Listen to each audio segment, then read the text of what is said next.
Bonjour et bienvenue chez Innovart Business, la multipotentialité au cœur de l'entrepreneuriat. Je suis Cécile et je suis ravie de te retrouver pour une nouvelle exploration de l'univers fascinant de la multipotentialité dans le monde de l'entrepreneuriat.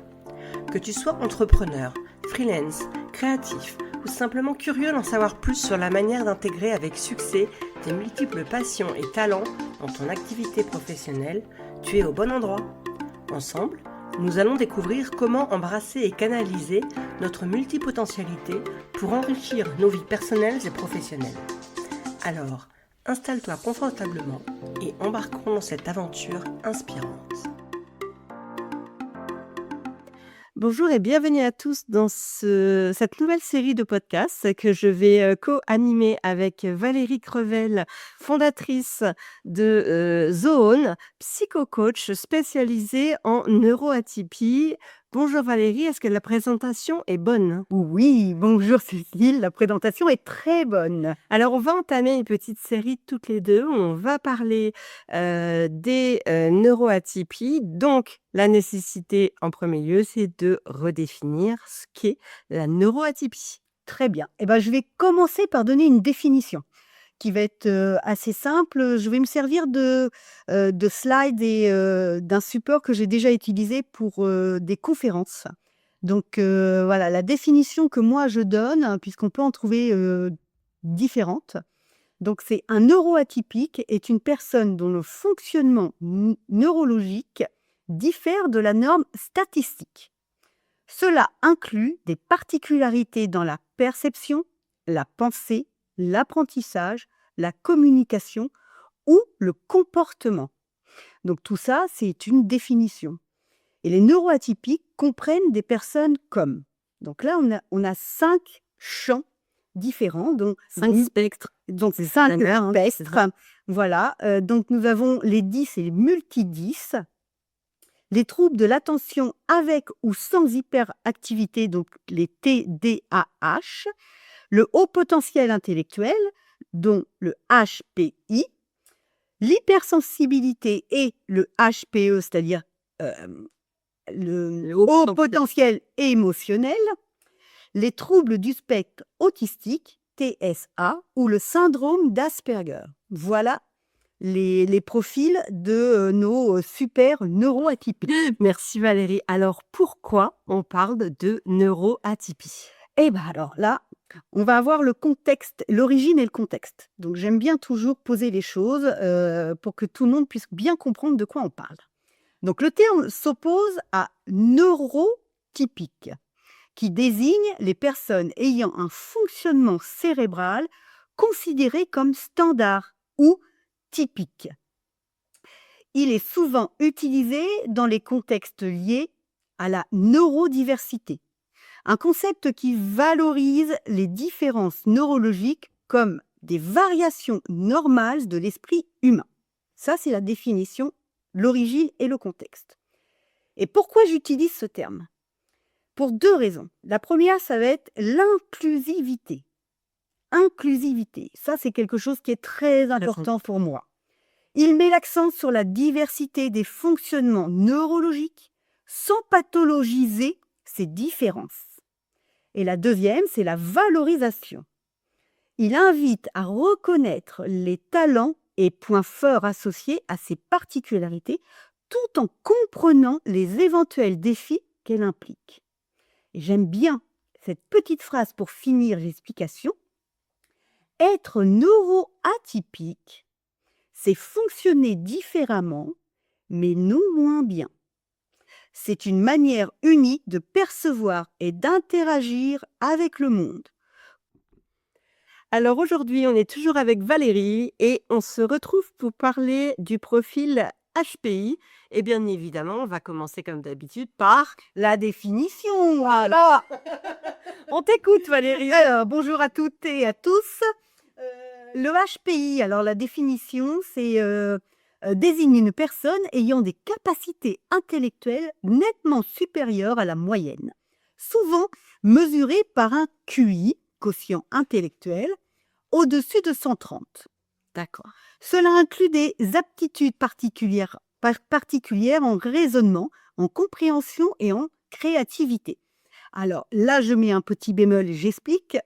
Donc le 130 de QI est une norme qui est basée sur la majorité de la population, d'accord? Donc sachant que les HPI, c'est 2% de la population mondiale. Donc, il ne faut pas se fier forcément à ce chiffre qui peut faire penser à un niveau intellectuel supérieur. Il ne faut pas confondre avec Génie. des génies. D'ailleurs, c'est un nul. Ce n'est pas des génies. Ou quelqu'un qui réussit particulièrement à l'école. Et d'ailleurs, la majorité des élèves travailleurs et brillants ne sont pas HPI et les HPI ne sont pas travailleurs et sont très souvent en décrochage scolaire. Tout cassé. Donc, on va définir un peu la caractéristique principale de ces HPI. Donc, ils ont une grande curiosité intellectuelle, désir d'apprendre, d'explorer de nouveaux sujets. Alors ça, c'est quelque chose qui les stimule. Donc, c'est ce qu'on peut dire aussi, c'est il faut les nourrir intellectuellement, ces petits HPI. Et donc, effectivement, hein, moi, j'en fais partie aussi. Donc, je rigole beaucoup. Voilà, j'en fais partie. J'ai besoin de nourriture intellectuelle tous les jours. Donc voilà, c'est nécessaire pour que je trouve un équilibre et mes journées commencent par 1 heure de lecture d'apprentissage intellectuel. Moi, j'aime la lecture, mais pas forcément intellectuelle. Voilà. Donc ces HPI, ils ont une pensée rapide et complexe, capacité à comprendre rapidement des concepts abstraits, une sensibilité accrue, souvent plus sensible émotionnellement, avec une grande capacité d'empathie. Ils ont aussi une créativité, idées originales, solutions novatrices aux problèmes. Difficulté à s'intégrer, parfois perçu, le lapsus est pas mal, parfois perçu comme différent, difficulté à s'adapter aux normes sociales ou scolaires. Donc ça, c'est quand même des grosses problématiques que nous rencontrons, nous les HPI, mais nous sommes quand même des êtres de créativité et d'autres potentiels, voilà, que nous avons. Il y a quand même un petit décalage social avec, Oui. enfin, comme beaucoup de tous ces troubles de neuroatypiques, on va dire ça, Oui. un spectre, comme tu appelles, mais c'est vrai que il y a ce décalage social parce qu'on a l'impression de ne pas être compris. Mais complètement. Et nous ne sommes pas compris. De toute manière, c'est pas qu'une impression. Rassurez, docteur. Voilà, t'es pas docteur, hein, je vous précise, mais voilà. Mais effectivement, nous ne sommes pas compris. Nous avons une capacité. Alors là, on est dans du physiologique pur. Là, je rappelle quand même que c'est du mécanisme.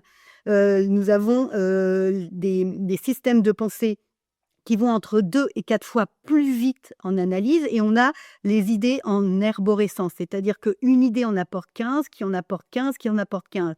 Et tout ça à une vitesse extrêmement rapide, ce qui fait de nous des êtres très étranges. Parce que du coup,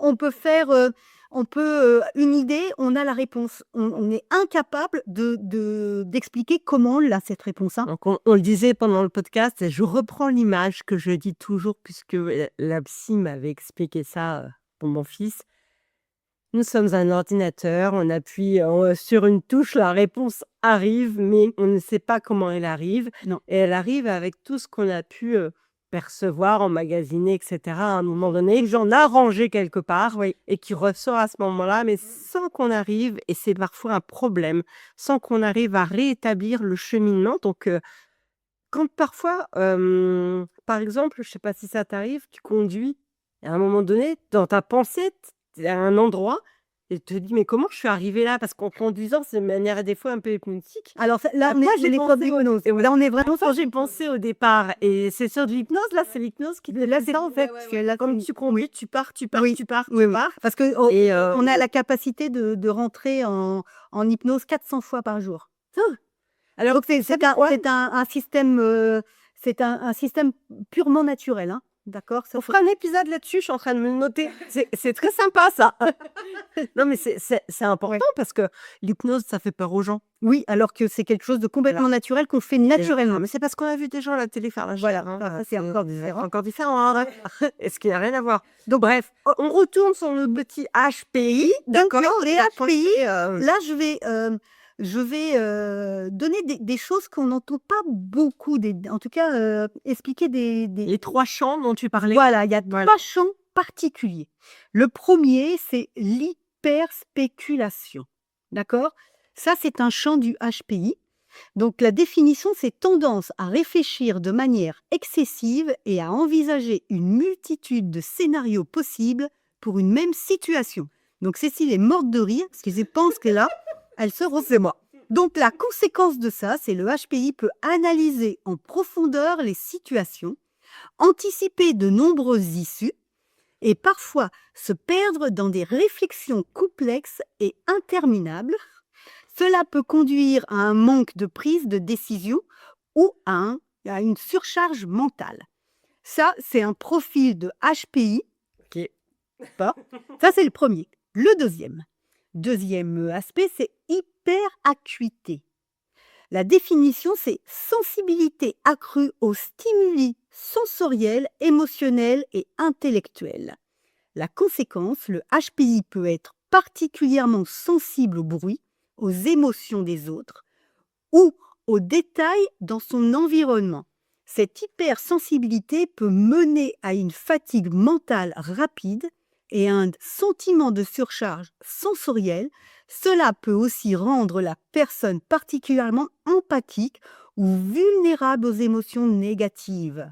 Ok, oui. Là, ça commence à expliquer un peu le fait que c'est fatigant pour nous. Cette fatigue que les gens ne Voilà. comprennent pas. Voilà. Et le troisième aspect, c'est hyperlatence. Donc la définition, c'est délai mental plus long entre la perception d'un problème et sa résolution. Cela se traduit par une capacité à prendre du recul avant de réagir ou de donner une réponse. Là, Et je ne suis pas là. La conséquence, c'est cette capacité à prendre le temps de réfléchir permet souvent des solutions originales et bien pensées, mais elle peut également être perçue comme une lenteur ou un retard dans l'exécution des tâches. Les HPI peuvent parfois sembler distants ou déconnectés lorsqu'ils analysent une situation de manière très approfondie.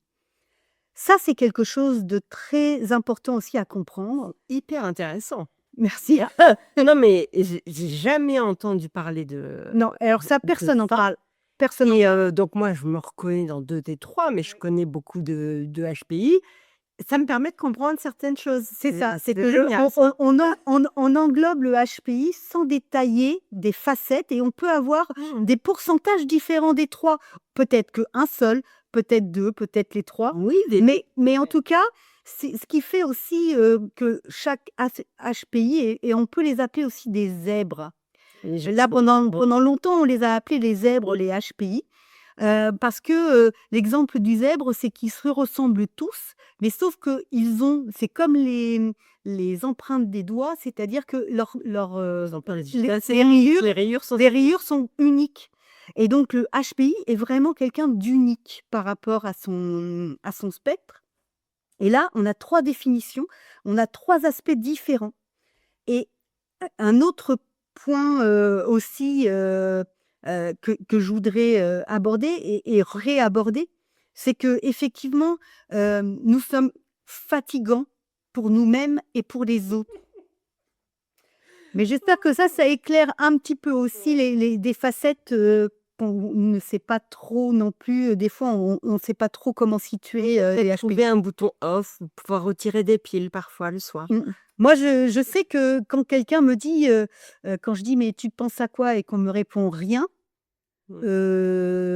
ça engendre des grandes interrogations chez moi. Parce que je ne sais pas, parce que même en dormant, mon cerveau fonctionne. Bah oui, moi j'ai des grandes réponses, j'ai des grandes réponses dans mon sommeil. Alors comment, on sort du truc là 2 secondes, mais comment on fait pour se reposer? Parce que le cerveau, il fonctionne tout le temps, ça nous fatigue. À part la méditation, j'ai pas trouvé Ouais, vraiment même la de besoin. méditation, on n'arrive pas à méditer. En fait, je fais de la méditation guidée. Ça Oui. m'oblige à écouter quelqu'un Mmh. et je pars, mais je reviens. Parce qu'ils le disent, si vous êtes parti, il faut revenir et la personne te recentre. Ouais. Mais parce que sinon, Alors, c'est pas possible. la seule solution que nous avons, et ça, ce que j'avais expliqué dans le premier podcast qu'on avait fait ensemble, la solution, c'est de s'isoler des stimuli extérieurs.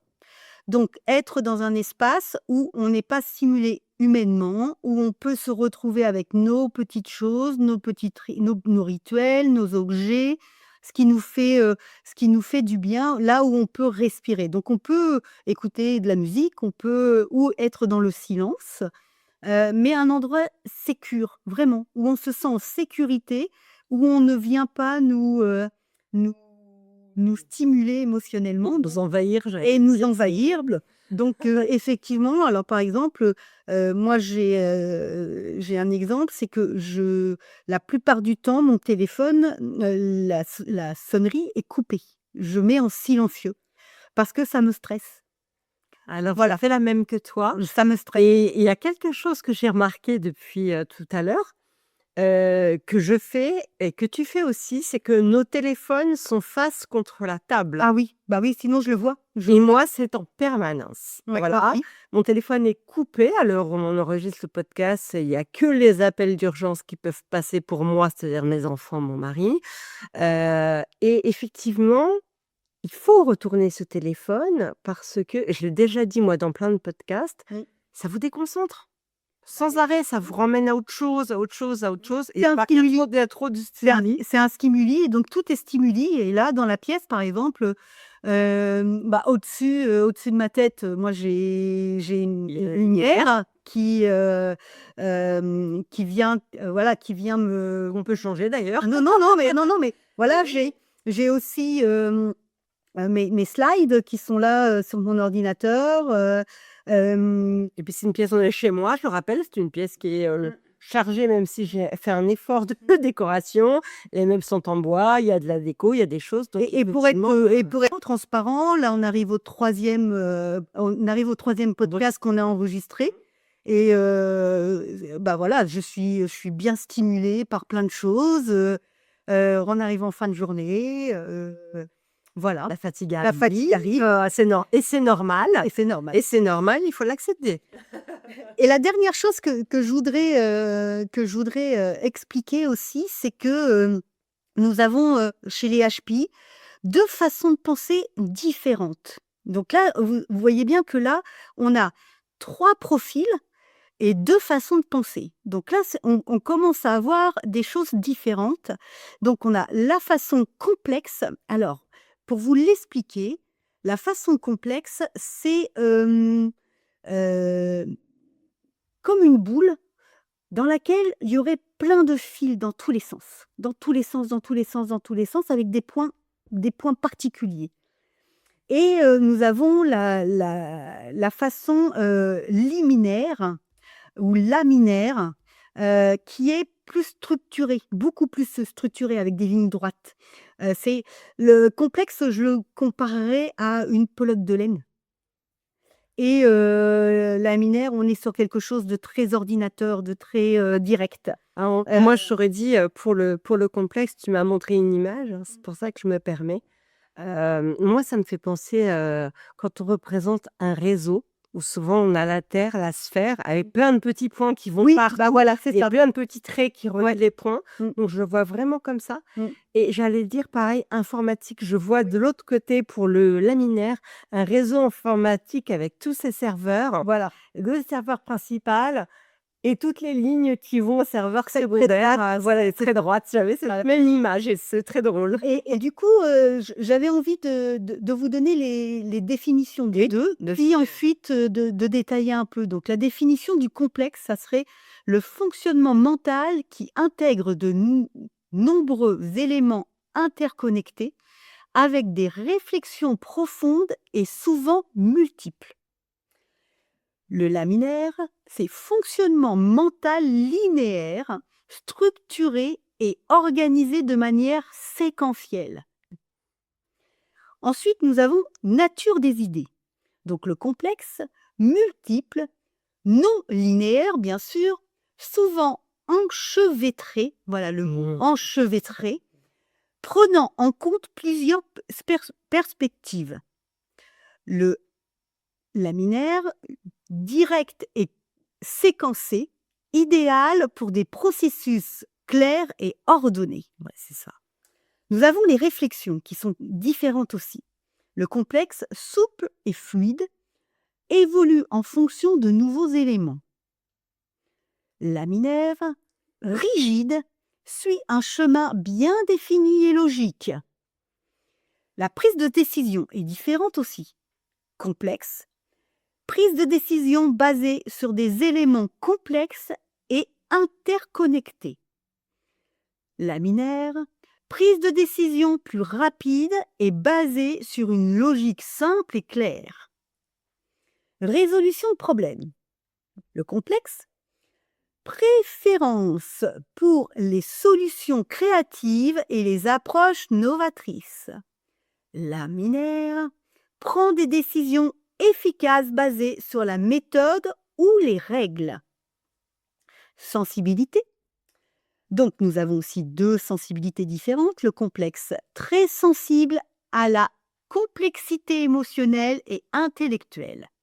Laminaire, moins sensible aux nuances émotionnelles et intellectuelles. Des exemples, pour que ça soit un peu plus clair encore tout ça. Le complexe, un HPI qui réfléchit à une question en tenant compte de nombreux facteurs sociaux, émotionnels et théoriques. Laminaire, une personne qui analyse la situation de manière simple et pragmatique, étape par étape. Voilà les HPI. J'ai brossé, en tout cas, j'ai essayé de brosser un portrait qu'on n'entend pas beaucoup des HPI. Vraiment, Et donc, moi, je te dis merci. Hein, les autres aussi. Hein. Franchement. Donc là, on peut être, par exemple, complexe avec hyper acuité et un tout petit peu de hyper latence. Mais on peut être aussi laminaire avec hyper spéculation. Et ainsi de suite. Et donc, ça fait quand même beaucoup de possibilités. Et donc, ce qui fait aussi les différences chez les HPI. Autant les autres spectres, on peut retrouver quelque chose d'assez similaire. Autant les HPI, c'est très complexe dans la façon... Là, ce que tu veux dire, c'est qu'un dyslexique peut avoir aura les mêmes problématiques qu'un autre dyslexique. Qu'un HPI ne ressemblera pas à un HPI. Non, là, nous sommes deux HPI avec... on est complètement différents. Complètement différentes. Mais complètement. Et donc, moi, j'avais jamais entendu parler de ça. Ça m'aide beaucoup. Et c'est très rigolo, encore une fois. Et je comprends des choses par rapport aux gens qui m'entourent. C'est génial. Donc, moi, clairement, hein, je suis complexe. Qu'en plus, j'ai une forme ronde. Enfin, tu vois, c'est la boule et tout. Hyper spéculation plus. Mais alors, avec toujours tendance à avoir le drame, c'est-à-dire que moi, mes enfants qui se promènent, je les vois déjà au fond du ravin avec l'hélico, etc. C'était une horreur pour les vacances, pour eux, un stress incroyable. Et une hyperacuité aussi. Par contre, non, pas d'hyperlatence, tu vois, je peux pas quitte à voir. Et je trouve que c'est, là, je vous dis quand même ça pour débriefer, je trouve ça vraiment hyper intéressant parce qu'on ne nous en parle pas. Non, on parle. Alors, ça m'aide pas vraiment à me comprendre parce que je sais comment je fonctionne. Par contre, tu m'aides à comprendre des personnes qui m'entourent. Vraiment. Si. Et du coup, ouais, vraiment, c'est un sujet qui me passionne, sinon on ne serait pas là. Mais, mais je crois que faut vraiment que tout le monde écoute notre podcast, Valérie. Et je voulais juste resignaler que j'ai créé des slides et donc c'est tiré d'une conférence, tout ce que je vous dis. Et on va essayer de mettre à disposition tous les supports écrits pour que vous puissiez aussi avoir une trace écrite et pouvoir voir aussi les schémas qui sont assez parlants. Oui, c'est important. Donc, tu as une chaîne YouTube. Oui, j'ai une chaîne Internet. De toute façon, en remettant un des profils même l'Instagram de Zone, donc ZOON. Ah oui, à la petite vague, je sais pas comment on appelle ça, c'est un signe espagnol, Oui, ça c'est oui, sur un signe sur le haut là, une jolie vague. Et en fait, vous retrouverez des informations de Valérie, mais on veut vraiment vous mettre des petits outils, enfin des petites clés à disposition pour que ce soit facile de comprendre. Si c'est pas pour vous comprendre vous-même, peut-être pour comprendre vos enfants ou les gens qui vous entourent et que s'ils sont fatigants, c'est pas que de leur faute et eux-mêmes aussi sont fatigués par eux-mêmes et en fait ont un besoin de comprendre. Est-ce que tu as autre chose à ajouter concernant les HPI, Valérie? Eh ben déjà, on a dit beaucoup, beaucoup de choses, On je a dit pense. beaucoup de choses. Donc voilà, il nous restera à voir, les hypersensibles et les HPE et on fera aussi un épisode sur, les TSA. Ouais. Donc on vous retrouve très bientôt. Merci. Très bientôt. Au Au revoir. revoir. Et voilà, c'est tout pour aujourd'hui sur Innovart Business. Merci d'avoir été à l'écoute.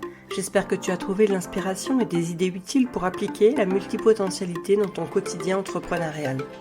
N'oublie pas, la diversité de tes talents, c'est une force, pas une faiblesse. Reste connecté pour de nouvelles histoires, de nouveaux conseils, des discussions passionnantes dans notre prochain épisode. D'ici là, continue à explorer, créer et innover. Si ce podcast t'a plu, n'oublie pas de le noter 5 étoiles sur ta plateforme d'écoute préférée. À très bientôt.